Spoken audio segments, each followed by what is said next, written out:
Olá, tudo bem? Esse é o canal Voz Ativa, me chamo Daniel Martins. Nessa oportunidade, se você irá ver esse vídeo de manhã, tarde ou noite, seja muito bem-vindo ao canal. Se você é inscrito, comente, deixe o seu joinha, o seu like. Se você não é inscrito, se inscreva e compartilhe com seus contatos para que outras pessoas possam acessar esse canal também.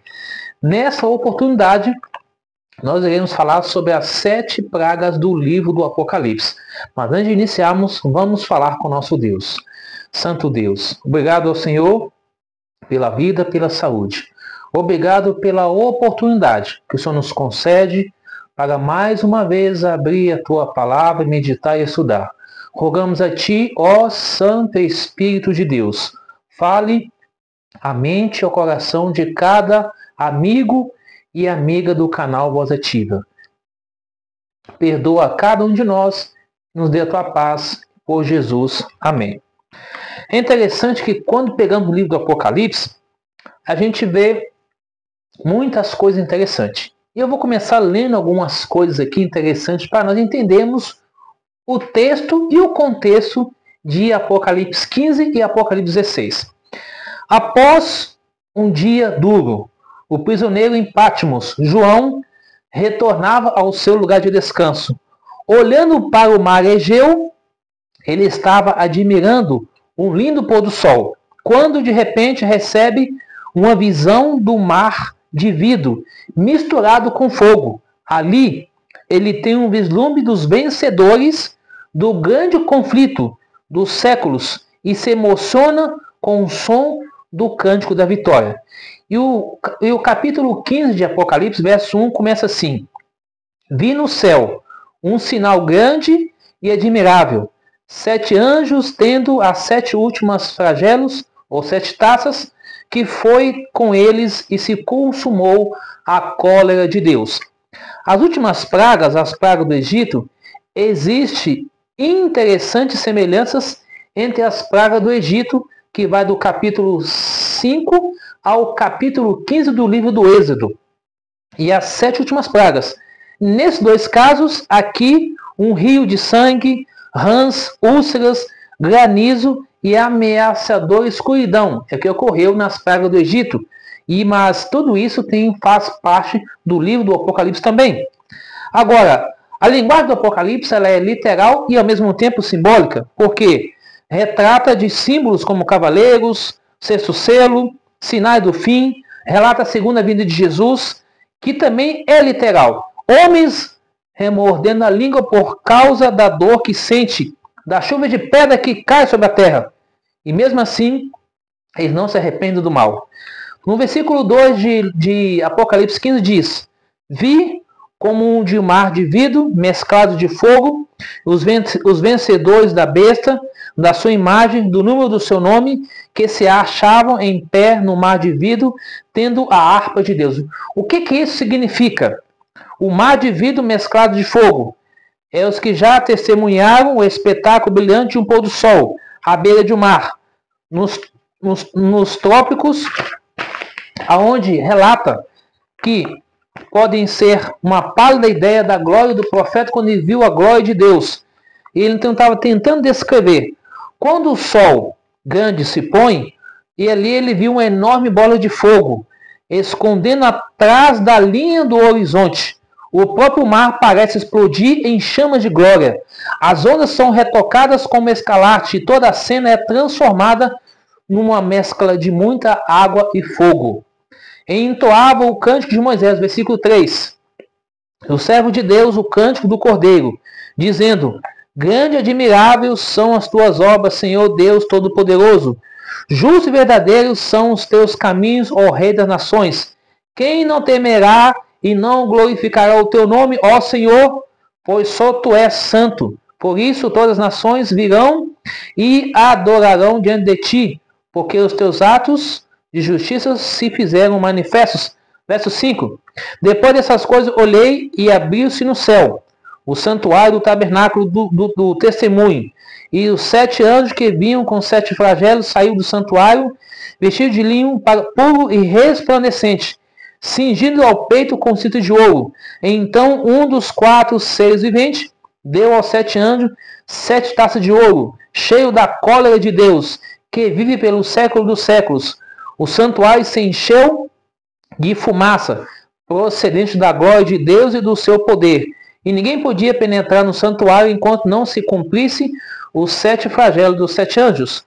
Notem que aqui, quando fala o cântico do Cordeiro de Moisés e o cântico do Cordeiro, simboliza quando o povo de Deus cantou o cântico da vitória ao atravessar o Mar Vermelho. Como eu falei ontem no vídeo passado, quando Moisés colocou o cajado sobre a água, o Mar Vermelho se abriu, o povo atravessou em terra seca e lá no final, Moisés, ao comando de Deus, pôs novamente o cajado, a água fechou e todo o exército de Faraó pereceu naquela água. Agora, quando fala que o santuário se encheu de fumaça, é uma dedicação ao primeiro templo. O rei Salomão subiu numa pequena plataforma de bronze, ajoelhou-se, abriu os braços e fez uma grande oração. Quando ele terminou, a glória de Deus desceu naquele templo. Os sacerdotes não podiam entrar na casa do Senhor, porque a glória do Senhor tinha enchido a casa do Senhor. 2 Crônicas 7, verso 2.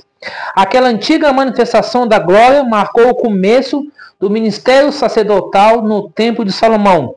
A glória vista aqui no Apocalipse 15 logo marcará o término do ministério sacerdotal do santuário celestial. Ou seja, Jesus em breve deixará de ser nosso intercessor e advogado no céu. E breve ele será juiz. Hoje ele fala, ainda podemos achegarmos confiadamente hoje junto ao trono da graça, a fim de receber misericórdia e graça oportuna. Hebreus 4, verso 15. O Apocalipse 15 fala a respeito de um tempo quando ninguém poderá entrar. Deus tem permitido que o tempo da graça hoje continue para todos. Possamos ter bastante tempo para se arrepender dos pecados e voltar-se para Deus. Mas vai chegar a hora em que o tempo da graça vai terminar. E de acordo com o Apocalipse 22, 11, diz assim, continue o injusto fazendo injustiça, continue o imundo ainda sendo imundo, o justo continue na prática da justiça e o santo continue a santificar. Por milhares de anos, Deus tem se angustiado vendo os seres humanos maltratando e torturando a si mesmo. Porém, ele fala, filho, volte para mim, que ainda há tempo de graça, tempo de salvação. Ele fala mais, o profeta Oséias declarou com tristeza, Efraim está entregue a ídolos e deixá-lo. Naquele tempo, o povo de Deus estará tão arraigado na verdade que não será possível separar dela. Eles serão vitoriosos e conquistadores. Portanto, o selo de Deus hoje, aqueles que permanecer fiel a Deus, vai obter a vitória sobre a besta e também sobre a sua imagem. Quando entramos no livro do Apocalipse, capítulo 16, a gente vê um Deus de amor. Um Deus que mostra evidências de quanto Ele ama. Ele é misericordioso, compassivo, longânimo, assaz e benigno. Embora o povo o amaldiçoar diante da sua face, Deus continua a abençoá-lo. O que é isso? Embora o povo seja rebelde, Deus continua abençoando a cada um de nós, mandando as bênçãos sobre as pessoas justas e também sobre as pessoas ímpias. Em breve, a taça da ira de Deus ficará cheia. E então fará o que a Bíblia diz, uma obra estranha. Está lá em Isaías 28, verso 21. Uma obra que é estranha porque Deus é amor. E Ele não tem prazer no castigo do ímpio. Ezequiel 18, verso 32 diz, por que, ó perecer alma, por que não converte ao Senhor? Naquele dia, Deus protegerá o seu povo. E então vai derramar as 7 últimas pragas. E aí no capítulo 16 de Apocalipse, versos 1 a 21, não vou ler todos os versos aqui, mas o verso 1 e 2 fala assim, ouvi uma voz vinda do santuário, uma grande voz dizendo aos 7 anjos, ide, derramai pela terra as 7 taças da cólera de Deus. Saiu, pois, o primeiro anjo e derramou a sua taça pela terra. Aos homens portadores da marca da besta, dos adoradores da sua imagem, sobrevieram úlceras malignas e perniciosas. Ou seja, sobrevieram úlceras malignas e perniciosas sobre essas pessoas. O que isso quer dizer? Quer dizer o seguinte, o corpo da pessoa está normal, de repente fica podre. Essa é a primeira praga.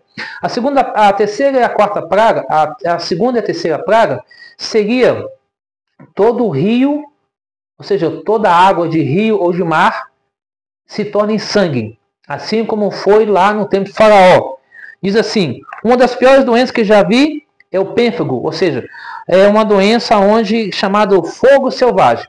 Temos um hospital de emergência hoje lá em Mato Grosso do Sul, Hospital do Pênfago, que trata dessa doença, que a pessoa consegue se curar. O único da América do Sul especialista nessa área.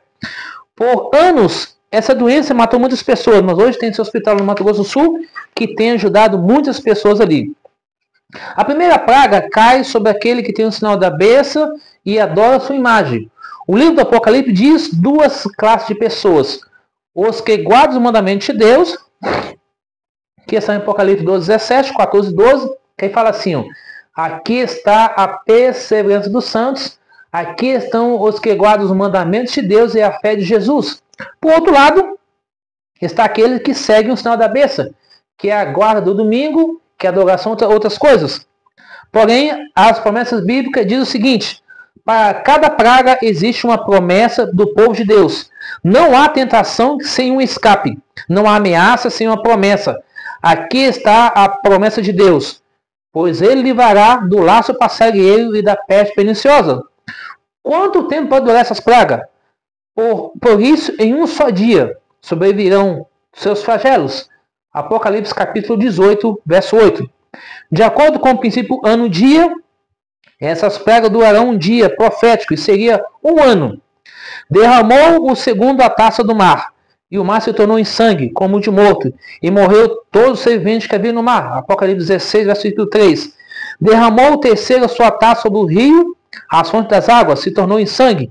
Então ouvi outra voz do anjo dizendo o seguinte, tu és justo, tu que eras e que és santo, por julgaste essas coisas. Por quando derramar o sangue dos santos e dos profetas, também sangue ele tem dado a beber, são dignos disso.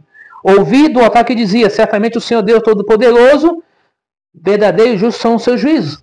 Apocalipse 16, versículo 3 até o 7. Agora imagina o seguinte, imagina lá no passado no Egito, quando toda a água se tornou em sangue, e agora na atualidade toda a água se torna em sangue novamente. Porque ao longo do tempo muitas pessoas morreram por causa da palavra de Deus. Porém, Deus dará água e pão na proporção certa para os seus filhos. Jeremias capítulo 14, 1 a 22 diz que vai acontecer tudo isso.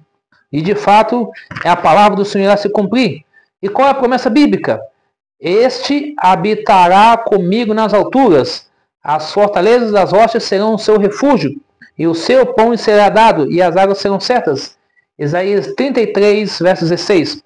Os aflitos e necessitados buscam água, mas não acham. Sua língua se seca de sede. Mas eu, Senhor, os ouvirei. Eu, o Deus de Israel, não os desampararei. Promessa para os filhos e as filhas de Deus foram feitas até o fim. A quarta praga é o efeito do aquecimento do sol 7 vezes mais.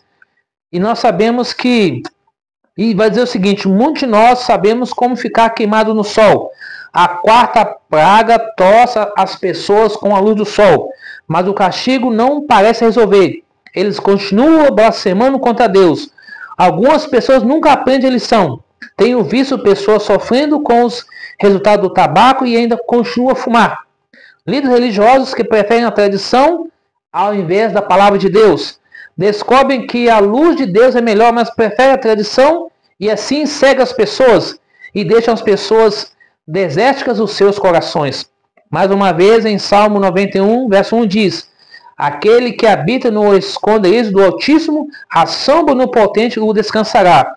O Senhor é quem te guarda, o Senhor é tua sombra e tua direita.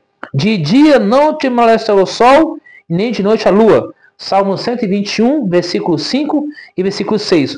No momento que os inimigos de Deus são tostados pelo sol, ele promete sombra ao seu povo. No versículo 10 e versículo 11 fala da quinta praga. Trevas. Trevas sobre essas foram as armas do inimigo. Os piores crimes ocorreram nos lugares mais escuros. Mas Deus é um Deus de luz. A primeira coisa que Deus fez foi o seguinte: haja luz e aconteceu a luz. Disse Jesus: eu sou a luz do mundo. O reino do erro hoje está mergulhado numa densa escuridão. Há muita semelhança entre as pragas que caíram lá no Egito. Foram juízos de Deus para que o povo acordasse para a realidade. Quando o Egito estava em trevas, havia luz nas habitações do povo de Deus. Deus não deixará o seu povo na escuridão. Ou seja, hoje, naquele período, quando eles tentarem achar que vai ter poder, vai ter glória, não haverá, porque vão cobrar das pessoas, dos seus líderes, porque não ensinaram a verdade, mas ensinaram tradição ao invés da palavra de Deus. E derramou o sexto anjo a taça sobre o grande rio Eufrates, cujas águas secaram, para que se prepare o caminho dos reis que vem do lado do nascimento do sol. Aqui é a junção dos poderes político e religioso, quando vão decretar um decreto de morte contra os guardadores do sábado. E então haverá, aqui fala de um conflito espiritual, de uma guerra onde Jesus de um lado, a gente no meio e o inimigo do outro. Porém, Jesus é vencedor e nós seremos vencedores pelo sangue e pelo poder do Cordeiro, Jesus Cristo. Porém, quando eles então veem que as pragas caindo sobre a terra, vão culpar os sabatistas, mas vão correr atrás dos seus líderes, porque ensinaram mentiras para eles, que é o poder político e o poder religioso. É chamado ecumenismo, ou seja, o poder romano, tanto do passado como o poder romano da atualidade hoje. Você vê as igrejas protestantes que guardam o domingo como a igreja católica e tem o poder espírita também. Então, esses três poderes é chamado ecumenismo, onde persegue o povo de Deus que segue a Bíblia e mantém a fé em Jesus Cristo. Isso ocorreu, ou seja, quando fala em Apocalipse 17, 16 diz que esses chifres são as nações do mundo, se voltarão contra a meretriz. A meretriz é a mãe e ela tem as filhas. E vai procurar e vai dizer o seguinte: olha, nós depositamos toda a confiança em vocês. Vocês ensinaram para nós tradições, filosofias, coisas humanas, mas não ensinou a verdade de Deus. E além do mais, ainda negligenciaram, ou seja, obstruíram nós de procurar essas verdades. Mas não vai ter mais como voltar. É chamado como espírito de rãs em Apocalipse capítulo 16, versículo 13, versículo 14. Por quê? O inimigo ele vai fazer as suas contrafações. O livro do Apocalipse fala sobre 3 anjos de Deus que proclamam a mensagem ao mundo. E os 3 espíritos imundos, Satanás, proclamam a falsa mensagem. A Trindade, o Pai, o Filho e o Espírito Santo, imitada pelo dragão, como a besta e o falso profeta, formando então a Trindade demoníaca. Deus tem um trono, e o Apocalipse fala sobre o trono da besta. No Calvário, Jesus recebeu uma ferida mortal e ressuscitou. A besta recebe uma ferida mortal e é curada. Deus promete selar nos conselhos de Deus. O inimigo oferece o selo dele, que é o domingo. Rãs, ali elas podem hibernar no inverno, mas na primavera elas literalmente voltam a viver. As rãs capturam suas presas com a língua. Certos poderes espirituais estão, por aí dizer, em fase de hibernação. Eles estão começando a se manifestar através de obras milagrosas. Porém, tudo isso é falso. O dom de línguas falsos estão unidos aos espíritos, aos católicos, aos protestantes, numa causa comum. Disse Jesus: último dia haveria falsos profetas e falsos cristos, mas somente aqueles que estiverem alicerçados na palavra de Deus é que conseguirá vencer. Se estudarmos a palavra de Deus, não seremos enganados. Não temos que seguir emoções ou sentimentos e não seguir tradição ou filosofia. Temos que seguir razão, palavra do Senhor, que é ela que vai nos salvar para estarmos no céu com Jesus brevemente. Os mesmos que rejeitaram a Bíblia hoje vão rejeitar a palavra do Senhor. O inimigo vai fazer milagres para dizer que ele está fazendo. E no versículo 15 de Apocalipse 16 diz: eis que vem como violadão, bem-aventurado aquele que vigia e guarda suas vestes para que não ande nu e não veja sua vergonha. Ou seja, aqui no contexto aqui é o seguinte: isso quer dizer que ele vem como ninguém avisa, e alguns falam o seguinte: devemos estar vestidos com a veste da justiça de Jesus, não com a nossa própria justiça, que é como trapo de imundícia, mas precisamos buscar Jesus sempre, e assim seremos vencedores pela graça de Jesus Cristo. Posteriormente, quando a gente vê todo esse conflito no mundo, veremos que esse conflito, esse grande conflito, Jesus vai vencer, que já venceu o inimigo e vencerá novamente. E o último embate simboliza luta e guerra. é símbolo apropriado descrito do grande conflito final, onde tudo será destruído e o Rei dos Reis, Jesus Cristo, será vencedor. E no versículo 17 e 18 diz que derramou o sétimo anjo a taça pelo ar, houve trovões, voz dizendo o seguinte: tal foi o grande terremoto e forte. Esse terremoto pode ser resultado de uma liberação de energia atômica. Trata-se de um terremoto como nunca visto antes. Porém, retrata claramente que a Terra passará por esse tremor para mostrar o poder e a glória de Deus. No versículo 19 diz que a cidade dividiu em 3 partes. As grandes cidades do mundo vão cair, deixando de ser cidade. Aço, pedras e todo o material usado nas construções vão se derreter. 2 Pedro 3, versículo 10. Versículo 20 e 21 diz assim: todas as ilhas fugiram, os montes não foram achados. Também desabou pedra sobre grande saraivada da terra, pesando cerca de 1 talento. Por causa desse flagelo de pedra de chuva, os homens blasfemaram contra Deus, porquanto o seu flagelo será sobremodo grande. Pedras pesando entre 30 a 50 quilos, vindo sobre a terra para destruir todo o mal. E Deus tem esse arsenal. E hoje as pessoas podem zombar de Deus, pode não querer aceitar Deus e sua verdade, mas breve todos dobrarão o seu joelho em terra para confessar que Jesus Cristo é o Senhor. Filipenses 2, versículo 10 e versículo 11. Não ousando adivinhar ou conjecturar, o homem pode presumir o que é a verdade. Porém, Deus é o único que sabe o futuro, que sabe o hoje e sabe o amanhã. Atentai para a minha repreensão, diz Provérbios 1, 23 a 33.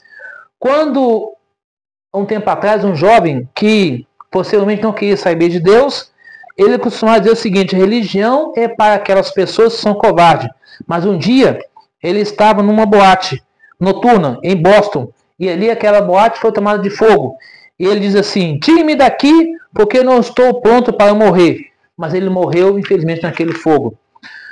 Está chegando a hora em que todos que não aceitaram Jesus vão enfrentar o julgamento de Jesus. A Bíblia pergunta: como escaparemos nós se negligenciarmos tão grande salvação? Essa é uma pergunta que só você e eu pode responder. Deus não pode respondê-la. Os anjos também não podem responder. Ninguém da família pode responder. A decisão está na minha mão e na sua mão. Por isso a pergunta ninguém pode evitar: como entrarmos no céu? Hoje a porta da graça está aberta. Jesus está lá como um advogado, mas breve ele voltará como rei e como senhor. Quando Jesus sair do santuário, acontecerá então a queda das 7 pragas, decreto dominical, perseguição com os filhos de Deus, mas Deus estará a proteger a cada filho e filha do Senhor. A porta da graça foi aberta quando Deus decidiu que salvaria o ser humano, caso o homem pecasse. Isso foi decidido antes da fundação do mundo. Quando Adão e Eva pecou, Deus tornou essa graça salvadora a todas as pessoas. A promessa de um Redentor que viria para morrer para nos salvar. Desde então, a salvação é oferecida a todos. Hoje está diante de mim e de você a porta aberta. A porta da graça está aberta, o caminho para a eternidade, que é através de Jesus. Somente Ele pode nos dar essa oportunidade de nós sermos salvos. E eu quero terminar lendo com você aqui, Deuteronômio capítulo 30, verso 19. Aqui em Deuteronômio, Deus deixa a promessa para mim e para você. A escolha que nós devemos fazer. Diz assim: os céus e a terra tomo hoje por testemunha contra ti, que te propus a vida e a morte, a bênção e a maldição. Escolha, pois, a vida para que viva tu e a tua descendência, amando o Senhor teu Deus, dando ouvido à sua voz, apegando-te a Ele, pois disso depende toda a tua vida e tua longevidade, para que habites na terra que o Senhor, sob julgamento, prometeu dar a teus pais, a Abraão, Isaque e Jacó.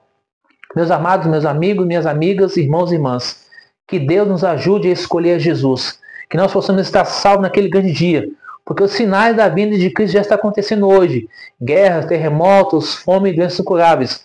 A volta de Jesus será literal, real, visível, corpóreo, e todo olho verá. Então passaremos pela grande tribulação, quando muitos serão poupados por Deus, outros estarão perante autoridades para testemunhar do poder de Deus. Enquanto os poderes políticos e religiosos perseguiam o povo de Deus, Deus estará protegendo a nós e as pragas caindo sobre a terra. E então Jesus aparece na nuvem dos céus com poder e glória para resgatar os que passaram pela grande tribulação e os mortos ressuscitados. A igreja será arrebatada, Deus levará nós para o céu. Lá no céu ficaremos com Cristo durante 1000 anos. E o inimigo nessa terra vagando, os ímpios no pó da terra, e a terra totalmente sem forma vazia. Completados 1000 anos, ocorre a segunda ressurreição, julgamento dos ímpios. E então Jesus pisa na terra para preparar a cidade santa que vai descer ali, onde ela vai ficar. Enquanto o inimigo ao comando, ele marcha com os ímpios ao comando do próprio inimigo, ou seja, o inimigo vai dizer que deu vida para os ímpios. Os ímpios vão marchar pela terra, vão tentar tomar a cidade de Deus. Deus manda fogo do céu e destrói o inimigo, demônios caídos e ímpios, tudo será destruído. Jesus então recria a terra, prepara a terra e começa a tão sonhar da eternidade. Em breve todo mundo dobrará o joelho perante Deus, Pai, Filho e Espírito Santo. Hoje pode ajeitar, pode não querer aceitar, mas breve todo mundo vai estar perante Deus ali, basicamente para prestar conta de tudo que fez ou deixou de fazer perante o Rei dos Reis e Senhor dos Senhores. A pergunta é, de que lado você gostaria de estar? Do lado dos vencedores ou do lado dos perdedores? A escolha é minha, a escolha é sua. Mas que pela graça de Jesus, possamos escolher o lado de Jesus para ser vitorioso, vitoriosa e estar naquele grande dia para viver para sempre com Jesus, onde tudo será destruído e viveremos felizes para sempre com Jesus. Olhe comigo neste momento. Santo Deus, obrigado, Senhor, por essa oportunidade. Obrigado porque a Tua palavra foi aberta. Perdoe nossos pecados, Senhor. Reconsagra a nossa vida em Tuas mãos. Abençoe essa amiga que quer ouvir essa mensagem de manhã, tarde ou noite. Que o Espírito de Deus toque no mais íntimo do coração, para que essa pessoa compreenda que nós estamos vivendo os últimos minutos da história deste mundo e Jesus deseja nos salvar. Perdoa, restaura, nos dê a Tua paz e a Tua bênção, em nome de Jesus. Amém. Deus abençoe você, um abraço e tenha aí um bom resto de semana na graça e na paz do Senhor Jesus.